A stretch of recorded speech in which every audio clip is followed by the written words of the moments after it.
morning. I'm very, very happy to be with you today, and it's a very interesting subject that we'll be talking about, and that is the general subject of atrocities in terms of dark and the light, which we've been working with for weeks now.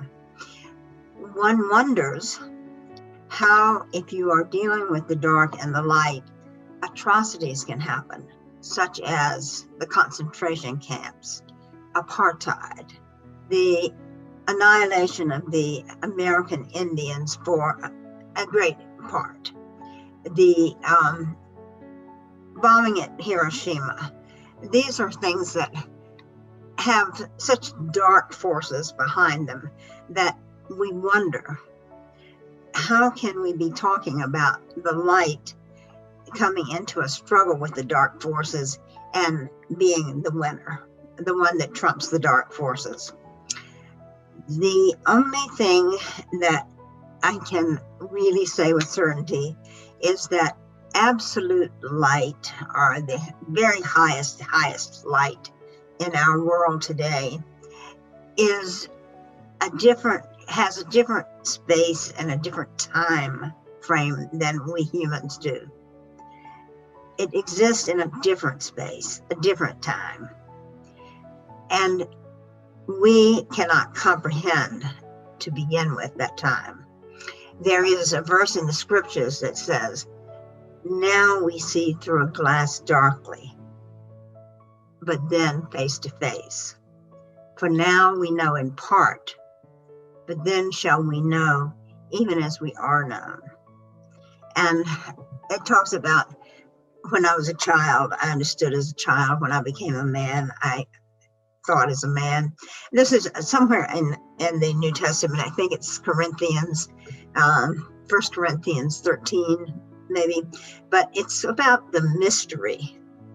And the looking through a glass darkly explains in just beautiful terms what a mystery is like. We can see part, but we can't see all. And I think that when it comes to the battle between the dark and the light, and violence, either individually or in terms of corporate or collective violence, that we really will never fully understand that. I do think, however, that we can understand that our solution to all of the struggles between the light and the dark is love. And that has proven to be true in the scriptures as well, because that very scripture that I just quoted talks about that the greatest of all is love, and that we can do so many things to prove our spirituality, but that without love we're nothing. So I would like to propose that love is the real answer, and the light's timing may be different than our timing, and it is different than our timing. We know that. But one of the things that seems to come up is that the Western way of thinking, and our tradition spiritually, is in a way very selfish. It's in a way possessive. It's possessive of the spiritual world. It does not allow for other forms of spirituality to consider that they are a way too.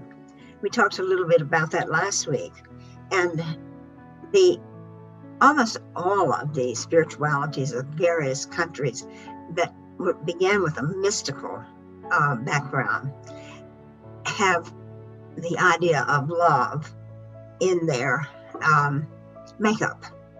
And so if we know that love is the highest form of light, we can't really say that we have the only way. I think that the other ways can be in service of the way that we believe we have. But that's one of the reasons I call this just saying, is that there are some of these things that just cannot be solved. But we do know that one of the things that happened with using the paradigm of the Old and New Testament, one of the things that happened with the advent of the New Testament was the enlightenment around sacrifice and the enlightenment around rituals that the Old Testament considered just absolutely normal, and which maybe some other countries, Africa comes to mind, considered to be perfectly normal, is certain kinds of sacrifice in order to please the gods, or the God. So here we have some prestige, I think, in the part of our spirituality. I think it has evolved when we look at our New Testament teachings. However, and I've talked with a lot of people and even with my pastor about this, I think that it is important to realize that in terms of the Christ that is associated with the light, that we are to follow the light, and that it is not something to worship. It is not an item, it's not an object, that Christ is not an object to be worshiped, but a way to be followed. And that will lead to the highest form of the light that is available to us today. And that if we all concentrate on the aspect of love that is proclaimed in that scripture and in other countries' scriptures, that we will find that atrocities do not happen as much. I would like to mention, in terms of individual evil, that Stan Grof, who is a Czechoslovakian psychiatrist, who is a transpersonal psychiatrist, psychologist, psychotherapist, whatever you want to call him, a teacher, is involved in writings about the future of psychology. And I'm a transpersonal psychotherapist, and I fully believe that life does begin. This is not political, not in any which way political. I think life begins at conception, and that the embryo goes through certain stages, and Dr. Grof believes that the beginning of evil is not so much the childhood bringing up, because one child can be brought up to and becomes evil, and another child will be brought up and be perfectly normal. He believes, and I have been trained in this, that there are stages in the birth process that create, if they're particularly difficult, they create certain conditions, and that these conditions vastly affect the attitude and aptitude and the position on grace and love. And the first part of the birth canal experience is that floating in the womb, that wonderful floating feeling. And it may be that some drug addicts have been particularly stuck in that part of the birth process. It's just trying to achieve that floating feeling again. But then there comes that second process in the birth. And it is that victim. I won't get out of here. I can't get out of here. I'm stuck. I'm really stuck. There's a lot of real low self-esteem, anguish. And then comes that fighting part. I will get out of here. I can make it. And if that is successful, then comes the fourth area of birth, and that is the transformation or the birth.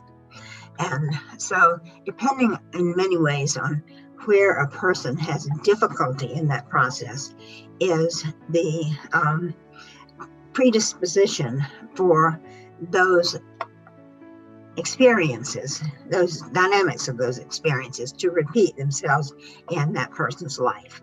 So that's just a theory, and it's feasible. It is not the only theory, but it's one you'll probably hear more about as the years go on. And so Dr. Groff believes that the primary process of becoming an evil-oriented person is in some kind of way related to trauma within the birth process. So I can leave you with that and let you ponder it, but I want to leave you with something else, and that is that the key to almost everything that has to do with spirituality and reaching the highest level of the light that we can reach and eliminating as much of the shadow or the dark side of ourselves is love, is to stay within the realm of love. And that goes for you, me, and every person around the globe. It's universal love. In some ways, it's the universal Christ. And that term is not just limited to one personality, but can be expressive of the part of each of us that is divine and is full of that light. So I will leave you with that. I wish that we had a place on our emails to comment, because I would love to have your input. And I think that I'm going to try and get my producer to change that so that we do have a place right in here in the email for you to make some comments and give me some ideas that maybe I haven't even thought about. And I will attempt to do that before next week or the week after that. And I enjoyed being with you today. And next week we will explore another aspect of the light and the dark. And have a good week. See you next week.